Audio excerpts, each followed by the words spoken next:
Bismillahirrahmanirrahim. Assalamu alaikum students. My name is Muhammad Usman Salim. I am from UGI Chemistry Department.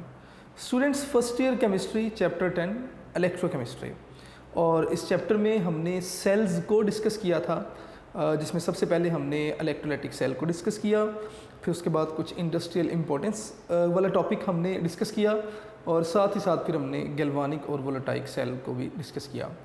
आज का जो हमारा topic है that is electrode potential. Electrode potential क्या है, इसे समझने के लिए ना हम पहले थोड़ा सा एक प्रोसेस देखेंगे। स्टूडेंट्स, लेट्स सपोज कि हमारे पास ना कोई एक सॉल्यूशन, कोई एक इलेक्ट्रोलाइट, ठीक है, जिसमें कोई आपके पास सॉल्यूशन था। कोई भी इलेक्ट्रोलाइट हो सकता है, कॉपर हो सकता है, जिंक हो सकता है। अगर हम क्या करें, हम इस इलेक्ट्रोलाइट में इसी की मेटल को डिप कर दें, इस इलेक्ट्रोलाइट में इस ही इलेक्ट्रोलाइट की मेटेलिक स्ट्रिप को हमने क्या किया, डिप कर दिया। अब जब हमने मेटेलिक स्ट्रिप को डिप किया तो दो तरह के पॉसिबिलिटीज़ आ जाती हैं जी हमारे पास। उन दोनों पॉसिबिलिटीज़ को हम बारी बारी डिस्कस कर लेंगे, ठीक है। मैंने एक कोई भी इलेक्ट्रोलाइट लिया और इलेक्ट्रोलाइट में उसी मेटल को मैंने क्या कर दिया, डिप कर दिया। तो मैंने कहा जी कि दो तरह की पॉसिबिलिटीज़ मेरे पास आ जाएंगी। एक पॉसिबिलिटी को मैं केस 1 का नाम दे देता हूँ। केस 1 में क्या होगा, कहते हैं जी कि इस तरह भी हो सकता है कि जब आपने इस इलेक्ट्रोलाइट में इसकी मेटेलिक स्ट्रिप को डिप किया। फॉर एग्जांपल, अगर जिंक सल्फेट सॉल्यूशन था, आपने जिंक मेटल को ही डिप किया, यानी कि जो इलेक्ट्रोलाइट है उसी की मेटल को आपने डिप किया सॉल्यूशन में, तो क्या होगा। वो कहते हैं जी दो तरह की पॉसिबिलिटीज़ आ गई। पहली पॉसिबिलिटी तो ये है कि ये जो मेटल है ना, इसके एटम्स क्या करेंगे, सॉल्यूशन में जाएंगे, ठीक है, in the form of positive ion, और अपने इलेक्ट्रॉन लूज कर देंगे किस पर, मेटल पर।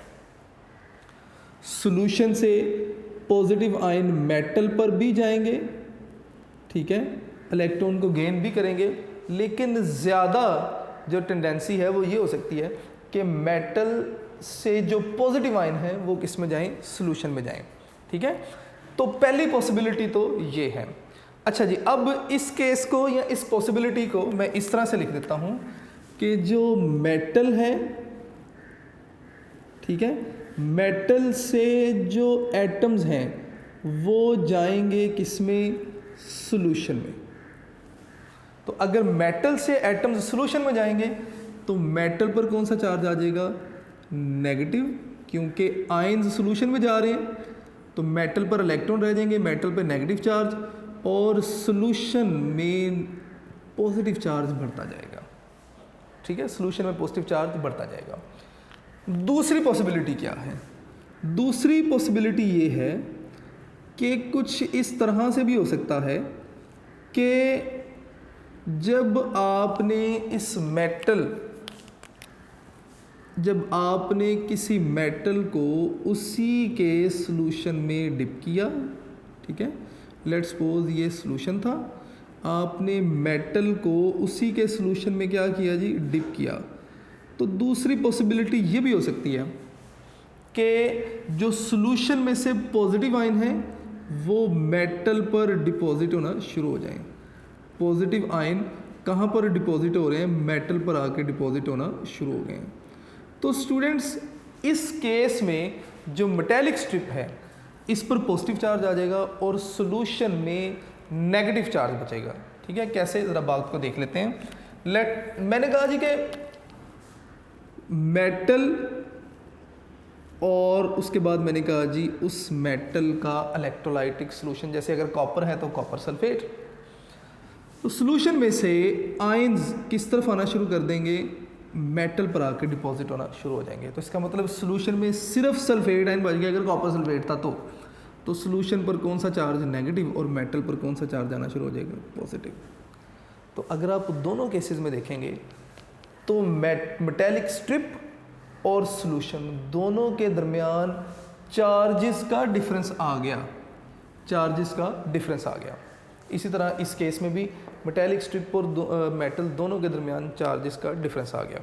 तो अगर आप किसी मेटेलिक स्ट्रिप को जो है वो उसी के सॉल्यूशन में डिप करें तो मेटेलिक स्ट्रिप और सॉल्यूशन दोनों के दरमियान एक पोटेंशियल सेटअप हो जाता है और उस पोटेंशियल सेटअप को हम इलेक्ट्रोड पोटेंशियल का नाम देते हैं, सिंगल इलेक्ट्रोड पोटेंशियल का नाम देते हैं। तो मेटल और सॉल्यूशन के दरमियान ये जो चार्जेस का डिफरेंस आ गया, इसे हम कुछ इस तरह से भी लिख सकते हैं कि अ पोटेंशियल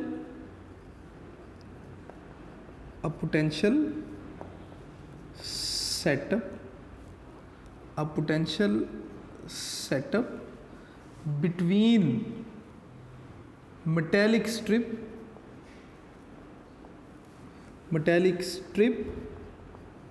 and solution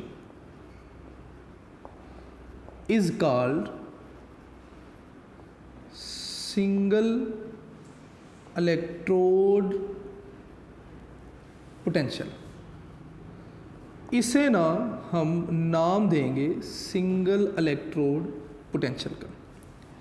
लेकिन अगर हम कंडीशंस अप्लाई करते हैं, कंडीशंस क्या, यानी कि हम ये जो सॉल्यूशन और इसमें मेटेलिक स्ट्रिप हमने रखी, सॉल्यूशन हम 1 मोलर ले लें और जो आपके पास मेटेलिक स्ट्रिप है इसका टेम्परेचर हम कितना कर दें, किस टेम्परेचर पे हम ये सेटअप सारा रखें, 298 केल्विन यानी कि रूम टेम्परेचर पे। तो स्टूडेंट्स तब हमारे पास जो पोटेंशियल सेटअप होगा उसे हम नाम देंगे स्टैंडर्ड इलेक्ट्रोड पोटेंशियल का। तो ज़रा देखेंगे जी इसे, a potential setup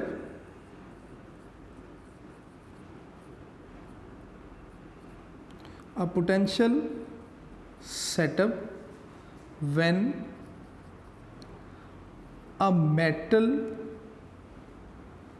is in contact with 1 molar solution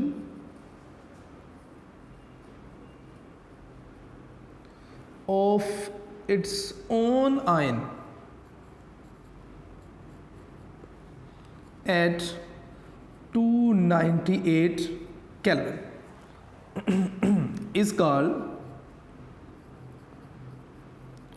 standard electrode potential. Students इसे आप नाम देंगे स्टैंडर्ड इलेक्ट्रोड पोटेंशियल का। ज़रा डेफिनेशन को दोबारा से देखेंगे। उसने कहा जी कि पोटेंशियल सेटअप है कब, जब आपने मेटल को डिप किया किसमें, मेटल के अपने ही 1 मोलर आयन के सॉल्यूशन में, with 1 molar solution of its own ion. यानी कि अगर जिंक है तो सॉल्यूशन में जिंक आयन होने चाहिए। अब जिंक सल्फेट का अगर सॉल्यूशन लेते हैं तो जिंक आयन बन जाएंगे, ठीक है। इसी तरह अगर कॉपर है तो कॉपर के आयन मौजूद होने चाहिए।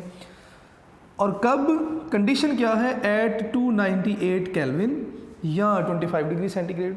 तो ये जो पोटेंशियल सेटअप होगा इसे आप नाम देंगे स्टैंडर्ड इलेक्ट्रोड पोटेंशियल का। स्टूडेंट्स इसे आप रिप्रेजेंट करेंगे किससे जी, ई नोट से। मैं यहाँ पे लिख देता हूँ जी, रिप्रेजेंटेड बाय ई नोट। आप इसे ई नोट से रिप्रेजेंट करेंगे। This electrode potential could be reduction potential, could be oxidation potential. आप ऑक्सीडेशन के लिहाज से भी कैलकुलेट कर सकते हैं, आप रिडक्शन के लिहाज से भी। मेरी बात को ज़रा आप लोगों ने गौर से सुनना है। डिफरेंट बुक्स में ना ये ऑक्सीडेशन पोटेंशियल डिफरेंट जो है ना वो वे से दिया गया, किसी कहीं ऑक्सीडेशन पोटेंशियल के लिहाज से, कहीं रिडक्शन पोटेंशियल के लिहाज से। हमारी बुक में जो इलेक्ट्रोड पोटेंशियल डिस्कस किया जाएगा that will be with respect to reduction potential. चले मैं अपनी बात को आगे लेकर चलता हूँ। अब इसकी एक्सप्लेनेशन हम थोड़ी सी देखेंगे। एक्सप्लेनेशन में वो आपसे यही बात करेंगे कि लेट्स सपोज आपके पास ना एक सॉल्यूशन था किसी मेटल का, आपने क्या किया, किसी मेटल आयन के सॉल्यूशन में उसी मेटल को डिप कर दिया। सॉल्यूशन कितना था, 1 मोलर था, ठीक है। लेट्स सपोज हमारे पास वो मेटल जो है वो जिंक है। लेट्स से मैं यहाँ पे लिख देता हूँ जी कि लेट जिंक मेटल, हमारे पास जिंक मेटल थी, हमने क्या किया, जिंक मेटल को ना उसी के 1 मोलर सॉल्यूशन में डिप कर दिया। स्टूडेंट्स, अब अगर मैं जिंक को उसी के 1 मोलर सॉल्यूशन में लेट्स से जिंक सल्फेट में डिप कर देता हूँ, ये आपके पास जिंक सल्फेट सॉल्यूशन, मैंने क्या किया, मैंने जिंक सल्फेट सॉल्यूशन में जिंक मेटल को डिप कर दिया। तो अब होगा क्या, कुछ इस तरह से होगा कि यहाँ से जो जिंक एटम है ना वो सॉल्यूशन में जाना शुरू कर देंगे एज Zn+2 और इस मेटल के ऊपर नेगेटिव चार्ज जो है ना वो आने शुरू हो जाएंगे। इस तरह से इलेक्ट्रॉन्स यहाँ पर रह गए, इस वजह से मेटल स्ट्रिप पर नेगेटिव चार्ज अपीयर होना शुरू हो जाएगा। स्टूडेंट्स, इन नेगेटिव चार्ज को जिंक पॉजिटिव आयन जो हैं वो क्या करना शुरू कर देंगे, सराउंड करना शुरू कर देंगे। मैं अब पॉजिटिव आयन्स को इस तरह लिख रहा हूँ, इसी तरह, ठीक है। तो अगर आप देखेंगे तो होगा क्या, सबसे पहले मैं दोनों रिएक्शंस को ना कुछ इस तरह से लिखूंगा कि जिंक जो थी, जो कि सॉलिड स्टेट में in the form of metal मौजूद है, ये जिंक सॉल्यूशन में जाना शुरू कर देगी, ठीक है, as Zn ion, zinc ion solution में जाना शुरू कर देगी। मैं यहाँ पे ना लिख देता हूँ कि ये एक्वस फॉर्म में जाना शुरू होगी, +2 इलेक्ट्रॉन्स। मीनवाइल सॉल्यूशन में से जिंक जो है वो मेटल पर भी डिपॉजिट होंगे, इसका मतलब ये एक ना रिवर्सिबल सा रिएक्शन स्टार्ट हो जाएगा, ठीक है। जिंक मेटल से सॉल्यूशन में जा रहे हैं और सॉल्यूशन से जिंक मेटल में आ रहे हैं। स्टार्ट में ये फॉरवर्ड रिएक्शन ज़्यादा होगा, यानी कि ज़्यादा जिंक मेटल से सॉल्यूशन में जा रहे हैं, फिर रिवर्स भी स्टार्ट होना शुरू हो जाएगा और एक वक्त ऐसा आएगा कि इक्विलिब्रियम इस्टेब्लिश हो गया, जितने जिंक मेटल से सॉल्यूशन में जा रहे हैं उतने सॉल्यूशन से मेटल पर भी आ रहे हैं। लेकिन इस वक्त तक अगर आप देखेंगे तो ज़्यादा कंसंट्रेशन जो जिंक मेटल से सॉल्यूशन में जा चुके हैं उनकी कंसंट्रेशन जो है वो ज़्यादा होगी। इसका मतलब जिंक ने इलेक्ट्रॉन लूज़ कर दिए।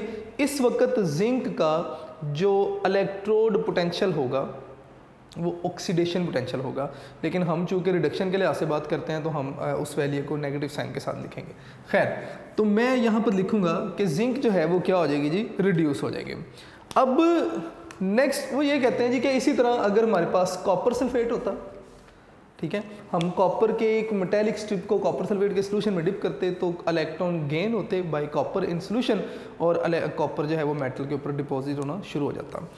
स्टूडेंट्स, ये तो खैर कुछ एक्सप्लेनेशन थी। इसके बाद हम बात करेंगे मेजरमेंट की कि किस तरह से हम मेजर कर सकते हैं जी, मेजरमेंट ऑफ इलेक्ट्रोड पोटेंशियल, कि किस तरह से हम इलेक्ट्रोड पोटेंशियल जो है वो कैलकुलेट कर सकते हैं। Electrode potential of an element, या पहले आप बता दें कि इलेक्ट्रोड पोटेंशियल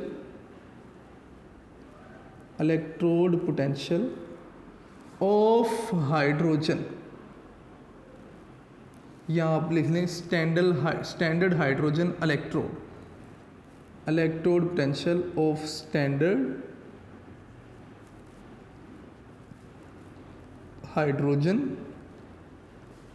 इलेक्ट्रोड, जिसे ना हम शी भी कहते हैं, SHE, जिसे आप SHE से भी लिखते हैं।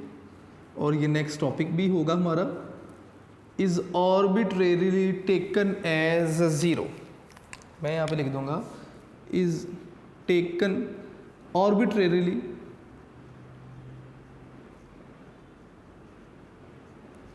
टेकन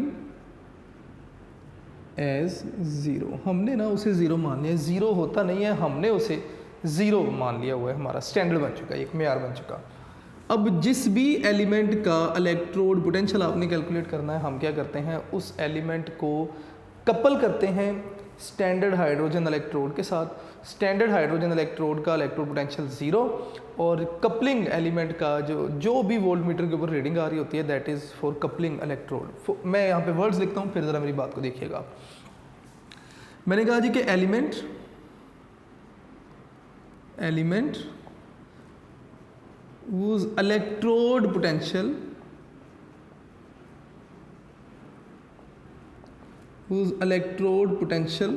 to be measure, जिसका आपने इलेक्ट्रोड पोटेंशियल मेजर करना है, is coupled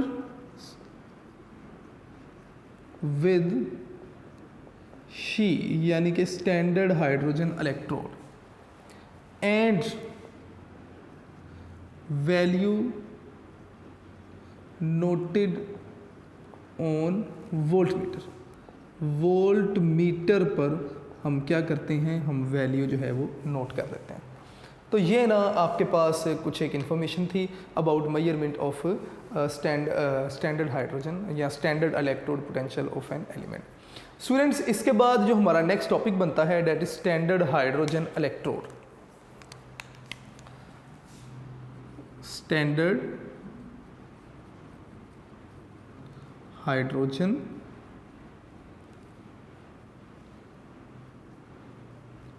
electrode. Standard hydrogen electrode क्या है, और फर्दर फिर हम इसकी ना एप्लीकेशन को भी डिस्कस करेंगे। तो सबसे पहले standard hydrogen electrode. Standard hydrogen electrode क्या है, आपने बताना है कि इस इलेक्ट्रोड को हम यूज़ करते हैं एज रेफरेंस इलेक्ट्रोड। पहले हम इसके बारे में कुछ बातें पढ़ेंगे, उसके बाद फिर हम इसकी कंस्ट्रक्शन, और उसके बाद फिर हम ना देखेंगे कि किस तरह से हम इसे इस्तेमाल करते हैं। तो सबसे पहले आप बताएंगे कि स्टैंडर्ड हाइड्रोजन इलेक्ट्रोड, इसे आप SHE से भी डिनोट करते हैं, ठीक है, यूज्ड एज रेफरेंस इलेक्ट्रोड। आप इसे ना एज रेफरेंस इलेक्ट्रोड यूज़ करते हैं। मसलन हमने ना मान लिया कि स्टैंडर्ड हाइड्रोजन इलेक्ट्रोड जो है, इसका रिडक्शन पोटेंशियल क्या है, SHE का जो पोटेंशियल है वो कितना है जी, हमने मान लिया दैट इज़ 0.0 वोल्ट। हमने इसे स्टैंडर्ड बना दिया कि 0.0 वोल्ट है। अब नेक्स्ट, हमने जिस भी एलिमेंट का इलेक्ट्रोड पोटेंशियल मालूम करना है, हम उसे कपल करते हैं किसके साथ, शी के साथ, स्टैंडर्ड हाइड्रोजन इलेक्ट्रोड के साथ, और हम उसका इलेक्ट्रोड पोटेंशियल अननोन एलिमेंट का इलेक्ट्रोड पोटेंशियल कैलकुलेट करते हैं। स्टूडेंट्स, इसके बाद ना हम इसकी कंस्ट्रक्शन को डिस्कस करेंगे। स्टैंडर्ड हाइड्रोजन इलेक्ट्रोड की कंस्ट्रक्शन को डिस्कस करेंगे कि इसकी कंस्ट्रक्शन क्या है। अगर हम स्टैंडर्ड हाइड्रोजन इलेक्ट्रोड की बात करें, सबसे पहले वो कहता है जी कि प्लाटिनम फॉयल है, जिसे आपने कोट किया with fine powder of black platinum. Platinum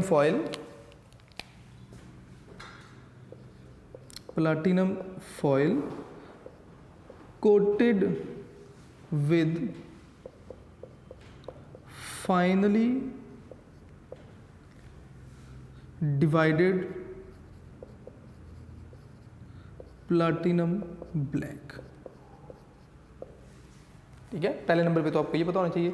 दूसरे नंबर पर आप हाइड्रोजन गैस बबल करवाते हैं। तीसरे नंबर पर आपके पास एक ग्लास ट्यूब है। इसी तरह आपके पास 1 मोलर सोल्यूशन है HCl का। मैं यहाँ पर कुछ एक बातें इंपॉर्टेंट लिखूंगा, ज़रा देखते जाइएगा। दूसरे नंबर पर आपके पास क्या है जी, ग्लास ट्यूब है, ठीक है।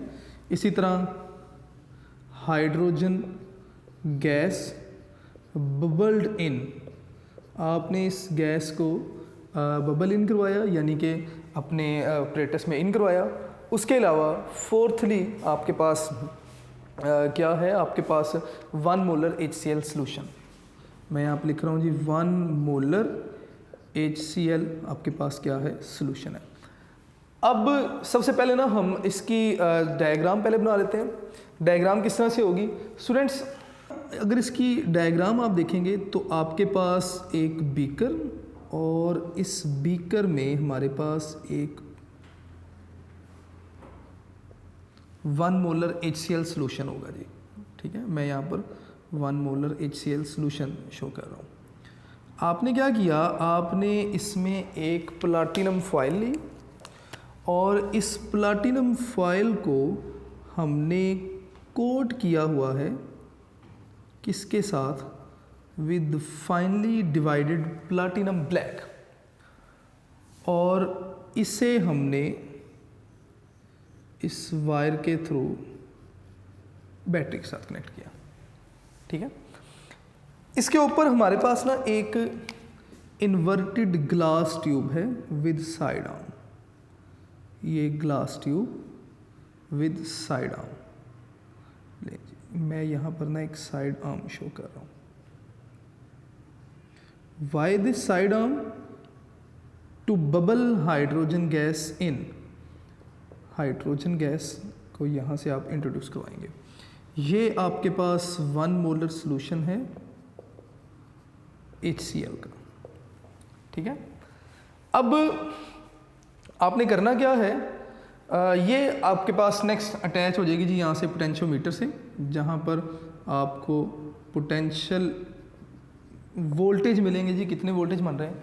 जब आप ये सारी कंस्ट्रक्शन बना लेते हैं, आपने हाइड्रोजन गैस बबल इन करवाई, हाइड्रोजन गैस यहाँ से इस प्लाटिनम फॉयल के साथ रिएक्ट करती हुई आएगी और प्लाटिनम फॉयल की सरफेस पर रिएक्शन होगा, जिसके रिजल्ट में हाइड्रोजन गैस जो है वो अपने इलेक्ट्रॉन इस प्लाटिनम फॉयल पर लूज करेगी और ख़ुद H पॉजिटिव की फॉर्म में सॉल्यूशन में आना शुरू कर देगी। यानी कि अब इस प्लाटिनम फॉयल पर इलेक्ट्रॉन्स मौजूद हैं। सॉल्यूशन में से मौजूद H पॉजिटिव आयन इस प्लाटिनम फॉयल से इलेक्ट्रॉन लेंगे और हाइड्रोजन गैस में भी कन्वर्ट होंगे। तो वाई प्लाटिनम फॉयल, इसका मतलब प्लाटिनम फॉयल यहाँ पर 2 काम कर रही है। वाई प्लाटिनम 2 काम यहाँ पर करेगी। पहले नंबर पे तो प्लाटिनम फॉयल एक्ट करती है एज कंडक्टर, कंडक्टर की तरह एक्ट करेगी। कैसे कि इलेक्ट्रॉन हाइड्रोजन गैस से लेगी और इलेक्ट्रॉन प्रोवाइड करेगी H पॉजिटिव आयन को, जो कि सॉल्यूशन से इस प्लाटिनम फॉयल पर आएंगे, रिएक्ट करेंगे और हाइड्रोजन गैस की फॉर्म में बबल आउट होंगे। इसका मतलब इलेक्ट्रॉन के ट्रांसफ़र के लिए भी काम कर रही है। दूसरे नंबर पर ये प्लाटिनम फॉयल दोनों तरह का रिएक्शन करवा रही है। इसका मतलब इस्टेब्लिश इक्विलिब्रियम, इक्विलिब्रियम भी इस्टेब्लिश करवाएगी between H2 and H positive ions. तो H2 और H पॉजिटिव आयंस के दरमियान इक्विलिब्रियम भी इस्टेब्लिश करवाती है। खैर, ये ना आपके पास स्टैंडर्ड हाइड्रोजन इलेक्ट्रोड है। इसका यूज़ क्या है, आप इसे एज रेफरेंस इलेक्ट्रोड इस्तेमाल करते हैं किसी अननोन एलिमेंट का इलेक्ट्रोड पोटेंशियल कैलकुलेट करने के लिए।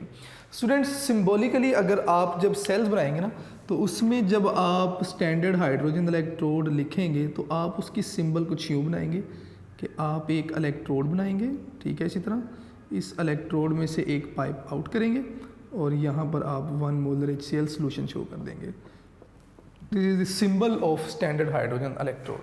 तो ये बेटे हमारा आज का लेक्चर था, जिसमें हमने सीखा कि इलेक्ट्रोड पोटेंशियल क्या है और साथ ही साथ स्टैंडर्ड हाइड्रोजन इलेक्ट्रोड क्या है। इंशाल्लाह नेक्स्ट लेक्चर में हम मेजरमेंट सीखेंगे इसकी कि किस तरह से स्टैंडर्ड हाइड्रोजन इलेक्ट्रोड को इस्तेमाल करते हुए हम किसी अननोन एलिमेंट के इलेक्ट्रोड का पोटेंशियल जो है वो मालूम कर सकते हैं, और हम इस चैप्टर की एक्सरसाइज को भी डिस्कस करेंगे। स्टूडेंट्स, आप लोग अपना ढेर सारा ख्याल रखिएगा। अस्सलाम वालेकुम।